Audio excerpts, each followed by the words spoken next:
এত তাড়াহুড়ো করে ঘোরা হয়েছে, এবারে এইগুলো সিটে পুরো জঙ্গল হয়ে আছে, জঙ্গল না সাফ করলে ঘুমানো যাবে না।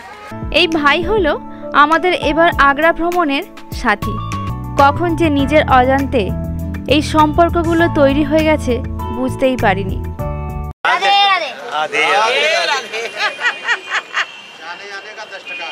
মুসলমান শাসকের তৈরি প্রাসাদের ভিতরে রয়েছে একটি হিন্দু মন্দির।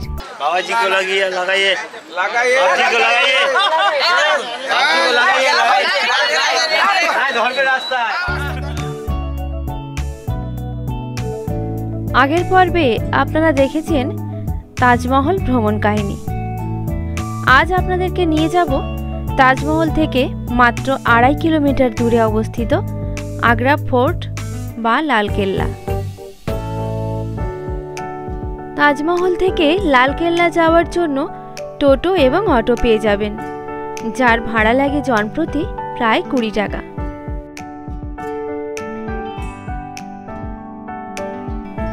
এই লালকেল্লা ভ্রমণ করতে আসার সবথেকে উপযুক্ত সময় হলো অক্টোবর থেকে মার্চ মাস পর্যন্ত। না হলে এখানে গ্রীষ্মকালে টেম্পারেচার বেশি থাকার জন্য আর্দ্রতা বেশি থাকে, তাই এই দিনগুলি এড়িয়ে ঘুরতে আসুন। এখানে প্রবেশ করার আগে রাস্তার পাশে দেখতে পাবেন প্রচুর খাবারের দোকান রয়েছে। মনে হলে এখান থেকে কিছু খাওয়া দাওয়া করে তারপর ভেতরে প্রবেশ করুন,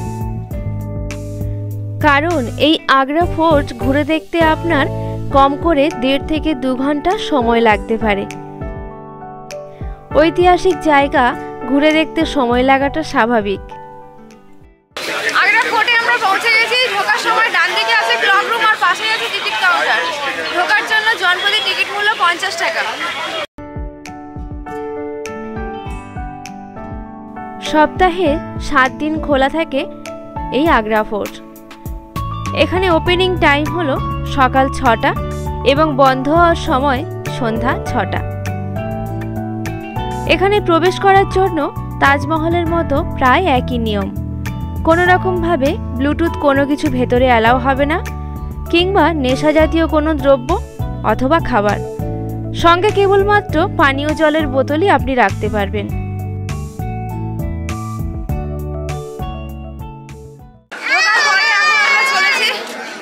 হাঁটার রাস্তা বেশ খানিকটাই, দুদিকে প্রাচীরগুলো দেখতেই পাচ্ছেন কত পুরনো। ঐতিহাসিক জায়গা আসলে ইতিহাসগুলো জানলে খুব ভালো লাগে।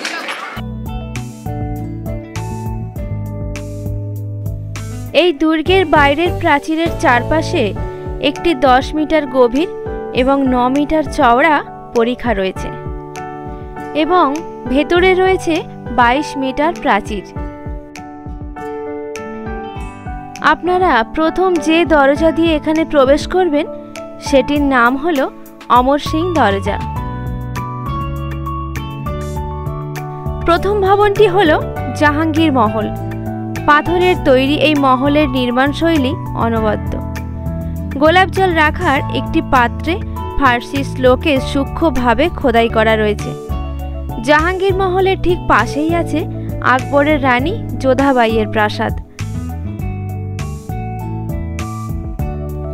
আগ্রা দুর্গের স্থাপত্য অপূর্ব সুন্দর। কেল্লার নির্মাণ কাজ শুরু হয় 16 শতাব্দীতে সম্রাট আকবরের রাজত্বকালে, শেষ হয় 18 শতাব্দীতে ঔরঙ্গজেবের সময়। এই দুর্গটির আয়তন প্রায় 94 একর জায়গা জুড়ে। জাহাঙ্গীর এবং শাহজাহানের রাজত্বকালে দুর্গের বহু নতুন জায়গা নির্মিত হয়। শাহজাহান পুত্র দ্বারা এই আগ্রা দুর্গের অনেক অংশ নতুন করে তৈরি করেন। সাদা রং ভীষণ প্রিয় ছিল তার, সে কারণেই দুর্গের বহু জায়গা ভেঙে নতুন করে শ্বেতপাথরের নকশা করেন তিনি।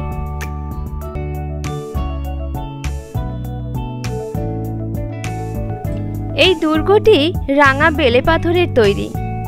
দুর্গের প্রাঙ্গণের আয়তন প্রায় 2.5 কিলোমিটার। অভ্যন্তরে এখানে অনেক প্রাসাদ, মিনার এবং মসজিদ আছে।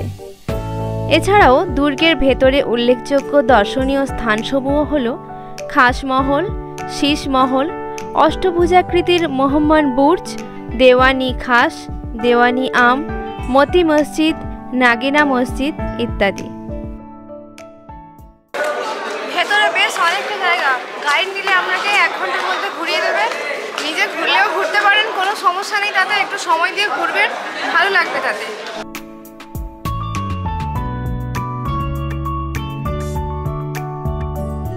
কেল্লার স্থাপত্যের কাজে তিমুরিদ পার্শ্বিক শিল্পকলা এবং ভারতীয় শিল্পকলার অনবদ্য মিশ্রণ দেখা যায়।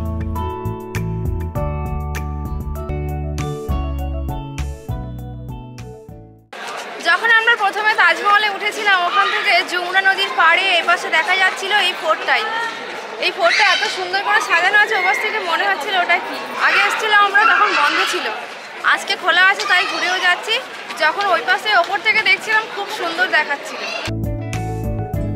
আগ্রা ফোর্টের দক্ষিণ মুখ্য প্রবেশদ্বারটি 60 ডিগ্রি ঝোঁকানো। এর পিছনে রয়েছে একটি কারণ। এই পথ দিয়ে প্রাসাদের ভিতর শত্রু অতর্কিতে হামলা করতে পারে, সেই আশঙ্কায় এই কৌশল নেওয়া হয়েছিল। শত্রুপক্ষ যাতে হাতি চড়ে দুর্গে প্রবেশ করতে না পারে, সেই কারণে প্রবেশদ্বার প্রায় 60 ডিগ্রি ঝোঁকানো হয়েছিল। এছাড়াও এই দ্বারের উপরে সবসময় গরম তেল রাখা থাকত। প্রায় 4000 কর্মী দীর্ঘ 8 বছর অক্লান্ত পরিশ্রম করে এই দুর্গের কাজ সমাপ্ত করেন 1573 সালে।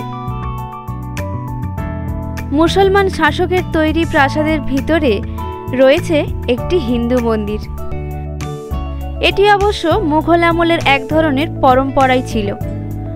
সম্রাটের হিন্দু পত্নী বা আত্মীয়রা এই মন্দিরে পুজো দিতেন।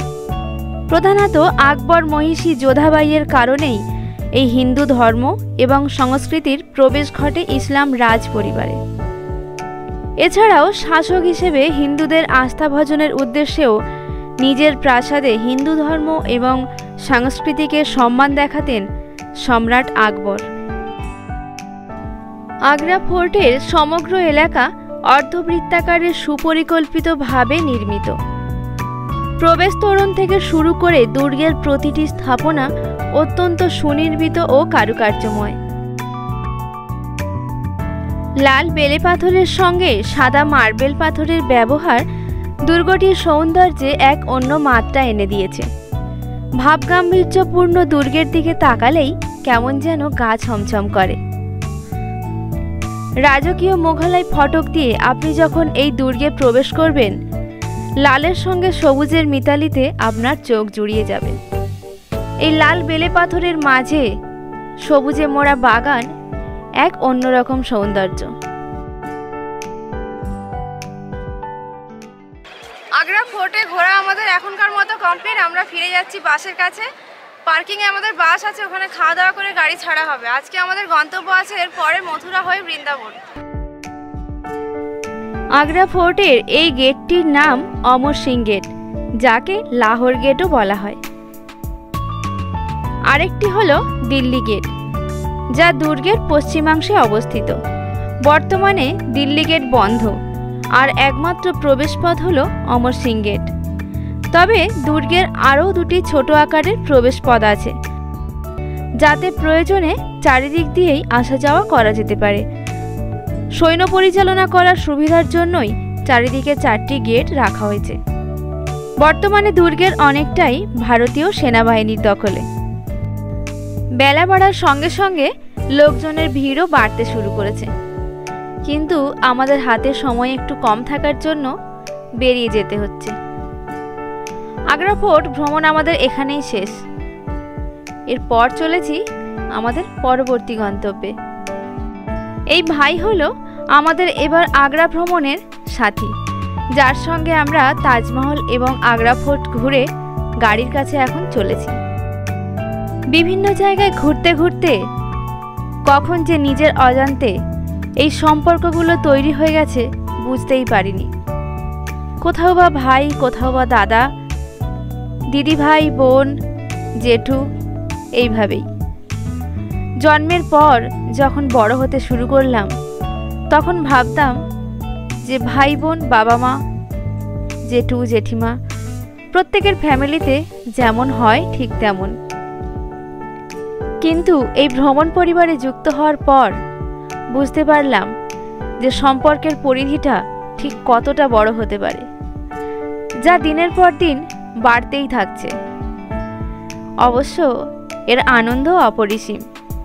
মানব জীবনের বেঁচে থাকার হয়তো এটাই সত্যতা, এটাই ভালো লাগা। খাওয়া দাওয়া হয়ে গেছে, এবার বাসে উঠবো। বাস এখান থেকে পার্কিংয়ে আছে, ওখানে গিয়ে সবাই উঠে গেছে, আমরাই বাকি আছি। রান্না বান্না কিরকম হলো? ঠিকঠাক আছে তো? কোনো অসুবিধা নেই তো? খুব দৌড়ঝাঁপ করে ঘুরলাম কোনো রকমে, এত তাড়াহুড়ো করে ঘোরা হয়েছে। এবারে এইগুলো সিটে পুরো জঙ্গল হয়ে আছে, জঙ্গল না সাফ করলে ঘুমানো যাবে না। গাড়ি ছাড়ার আগে চটপট এগুলো গুছিয়ে নিই, তারপরে রেস্ট নিতে হবে। বিকেলে আমাদের আজকে গন্তব্য হচ্ছে মথুরা। ভিজে গামছাটা কোথায় দেবো বলো তো? এটাই হলো আমার গাড়ির সংসার। যখন সকালবেলা করে বেরোনো হয় সব ছড়িয়ে যায়, আবার এসে গুছিয়ে নিয়ে আবার সব কিছু ঠিকঠাক করে নিয়ে নামতে হবে। আজকে আবার হোটেলে যেতে হবে, মানে বুঝতেই পারছেন সব লাগেজগুলো নিয়ে নামতে হবে। ওদিকে মেয়ে শুয়ে পড়েছে, ওর এখন জায়গাটা আগে ক্লিয়ার করতে হবে। দেখি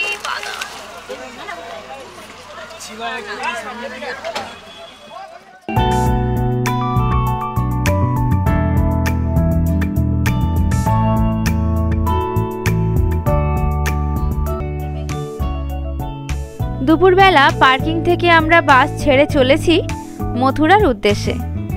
এখান থেকে মথুরার দূরত্ব হলো প্রায় 85 কিলোমিটার। যেতে সময় লাগবে 2 থেকে 2.5 ঘন্টা। তাই সবাই এখন গাড়ির মধ্যে ভাত ঘুম দিতে ব্যস্ত, কিন্তু ঘুম পেলেও ঘুম আর আসে না।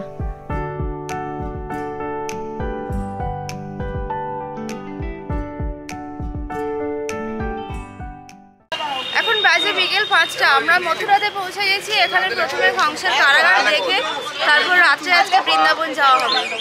এখন তাই আমরা সবাই মিলে নেমেছি, নেমে একটু হেঁটে যাওয়া হবে কংসের কারাগার।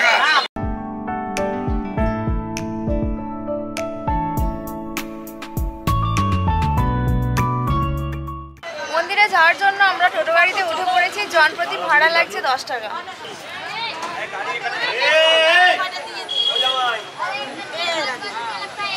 চুপ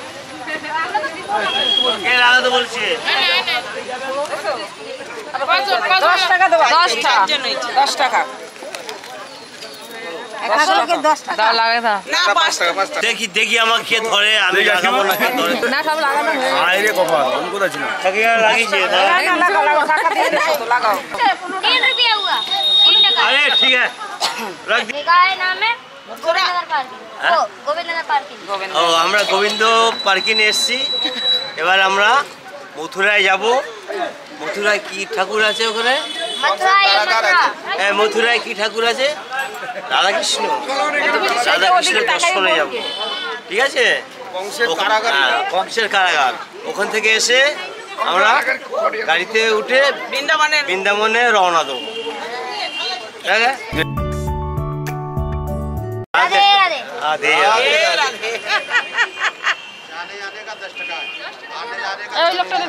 बाबा जी को लगाइए लगाइए लगाइए जी को लगाइए धर के रास्ता है।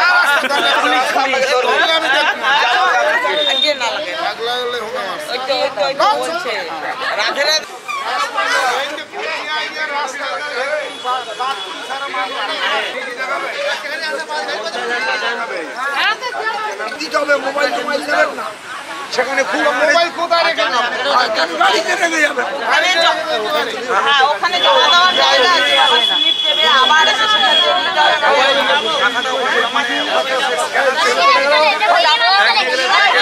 ये चले गए ये।